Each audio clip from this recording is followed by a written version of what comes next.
We have been developing for one of our automotive partners a new type of packaging in order to increase the density of parts in the packaging. That means that we can pack parts on the top and the bottom of this packaging.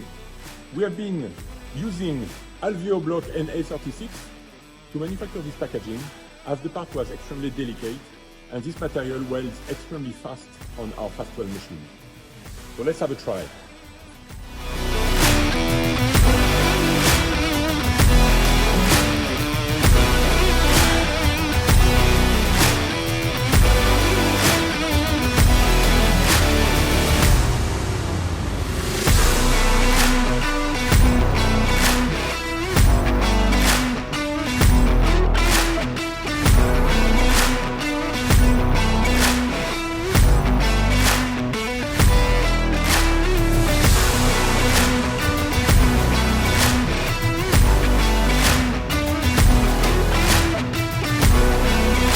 We have been fast welding this part perfectly in position.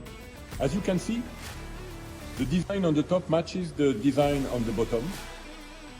This is in order to increase the number of parts in the packaging. So I hope you like it.